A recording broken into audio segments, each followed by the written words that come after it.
Okay, let's see another project to deliver on time, 20 minutes. I think it's feasible, but let's see. Okay, as mentioned in the beginning, I will talk about Playground, and we'll have something like 3 things, but even more. But let me ask you a question. What Playground, mobile game development, and beer have in common?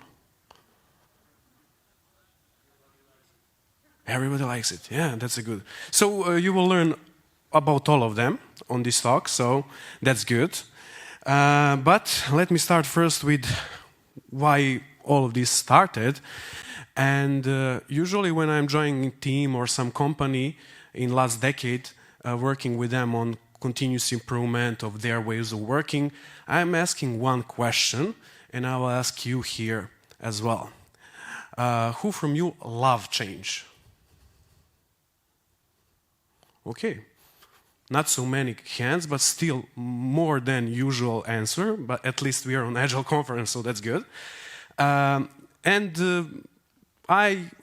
time I asked one team this question, actually there were no hands at all. Maybe 2, but those people told me later they just wanted to be positive, yeah? They didn't want to raise hands. But when they see no one is raising, they started raising. And I get it, yeah? Changes are bad sometimes, and because mainly uncertainty sucks, yeah? And what is the case here is that if you do not change, you have different challenges. So we had usually situations when people went over through some huge organizational change, no one asked them anything, and they're becoming, let's say, not interested at all at that topic. And that's the life. But on the other hand, if you avoid changes and doing things differently, then you are getting in risk to become uncompetitive, because the only way to improve is to change things. And in this today's world, I know you all know that, things are changing too fast. What was good a year ago, today becoming totally outdated. So our goal, and usually goal of many teams, is actually not start deliver things faster, and especially not deliver with outdated tools, methods, and ways of working. Because if you just do wrong things faster, you're doomed, yeah? So your idea actually should be to change and adapt more quickly. And I was already introduced. On top of this, what already was mentioned, I, not by mistake, give this revolutionize word to announcement, because I didn't want to pronounce it. But a part of that, I'm also Lean Change Agent Facilitator, Legal Serious Play Facilitator, and Management 3.0 Facilitator. So let's start. That's about me. And let's discuss a bit about what happened with this team I worked. So I joined the team 6 months after actually they started working. And I joined as a producer. They were producing new official Tetris mobile game. So it was a huge project for me. I'm joining, and I had some goal to improve things, right? But I didn't want to rock the boat in the beginning. Here is the boat, catamaran or whatever, yeah? So I didn't want to do that. I wanted to see how everyone feeling about current things, how things work, because at the end, they're the experts, and they worked for 6 months together, so they knew that stuff, right? So I started to discuss with people one-on-one, and I realizing after some discussions that they're not satisfied with how things are doing, yeah? And I feel a lot of dissatisfaction. So I was like, okay, I'm joining a team of really superstars and really pros, but I'm realizing they're frustrated. So what I did, I proposed something. I said, let's delete all processes. Yeah, just wipe the slate clean and start from the beginning and bare minimum and see what we actually want to do and how our way of working will do. And here it comes the playground concept. So it's not the one with slides and, I don't know, fun things. Thought how cool that would be, but I started introducing something which is really familiar for everyone. We said, okay, let's discuss what we want to do and introduce a playground as our playing field. Yeah? So anything can enter this playground. Practice, tool, idea, some product concept, whatever. We decide we want to experiment with it. If experiment was successful, great. If experiment for some reason didn't success, that's a learning opportunity. So every time we have a learning opportunity if something is failing. And as example, we had a situation that at the beginning, management requested, okay, we are releasing game every month. We want to release it every second week. Do your stuff. And I was like, okay, let's try it. So we said, okay, our first experiment will be release game every second week. And of course, we haven't released anything after 2 weeks because Q&A got all the features to test on the day of release, of course, as usual. So we said, okay, what should we do next? In the meantime, we are getting requests from the management, interestingly, in the same time, that they would like to see commitment versus delivered chart, graph, report, whatever, yeah? So we were thinking, let's start splitting our features into smaller testable portions, and then we will show how good we are, yeah? We will show that we are really good in delivery. But, interestingly, when we tried that experiment, we saw that it's also helping Q&A to start testing stuff much earlier. So we did this experiment because of bad reasons, let's say, but at the end we killed kind of 2 flies with 1 stone, yeah? So that was really, really good for us. But before we continue, we discussed together what is actually experiment for us, yeah? So it have to have some essence in it. One of these is hypothesis, yeah? We hypothesize by implementing this option, we will contribute or solve this problem, right? Which contributes to progress in some of our OKRs, KPIs, whatever.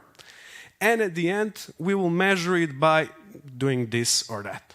So it has to have some crucial information before we start. And that was our alignment at the beginning. After experiment is done, we decide. Pursue it if it was successful. Pivot if we want to do something differently, totally, based on the output from experiment. Or pause it for whatever reason. You can have situations that you just do not feel confident to continue, and that's totally fine. Let's pause this experiment. And you will recognize pursue and pivot if you read Lean Startup book, that those are coming from there. And this addition pause is coming from the Lean Change, where we actually said, okay, we definitely want sometimes to pause things, yeah? And that's totally fine. So we continue, yeah? With this having in mind, we are continuing and trying to do next. Defining our playground field. Why this is important? This is really crucial for alignment. We are sitting together and discussing, okay, what we want to play with. We want to play with what team can influence, with processes, tools. We want to challenge some outdated regulations and things like that. But we do not want to mess with things like ethical issues. If we impact some other team, some legal related stuff, let's leave it for now outside of our playground. Maybe in some time future we will tackle it, I don't know. And if we were not sure if something is in or out, but we will define it for the specific experiment, we said, okay, let's do it. And things like management approval related things, we said it will be like that, yeah. So this is our playground, and we said, so, since now we have it, let's try experimenting. So as you remembered, we deleted all our processes and we just started, yeah? So product person, product manager, product owner, however you call it, he's putting some goals and team is defining how they will deliver it. That's all. After some time, it was a chaos, glorious chaos, I would say. No one knew who is doing what, when, or with whom. So we think we should add some additional process, and it was simple daily meeting where we will discuss how we deliver stuff, right? But after some time, you will see that we have another issue. We're spending hours on these daily meetings discussing about what we should do instead of how we will do it. It was time for another experiment. Planning. Simple planning, yeah? So we started and discussing, okay, this is ready, this is still discussed, and this is something that we're selecting to be our future thing we will implement after a month or so, yeah? And this is all about clarification, let's say. So after some time, we have situation that, how to say this, Q&A is not getting anything to test again. So what we decided, let's see what's happening here. We splitted the development column into UI design, programming, and testing column to understand why Q&A is not getting anything to test, because he was starting to searching for another job because he's not getting anything. Programmers, they're sleeping half of the sprint. Technical artists, they're playing board games. So it was fun. Not so much for the UI designer who is about to explode, as you see. So we did a snapshot at the middle of the sprint, and this was the situation. Yeah? Everything is waiting for UI to be finished. So what we did, hire another designer, problem solved, right? Not so fast, but we will come to this a bit later. Because now it's the fun part, the beer part. So, as I said, this was one of the challenges we have. Actually, management was starting to requesting for another report, and it was actually 5-pager report I should deliver every Friday. I had some strength to deliver it, but after some time I was thinking, is anyone reading this? So I decided to conduct a little experiment of my own, where I actually did a hack more than experiment. And hack is if you want to shake up things a bit or put stuff on the surface which are obvious but no one wants to admit it, you will do a hack.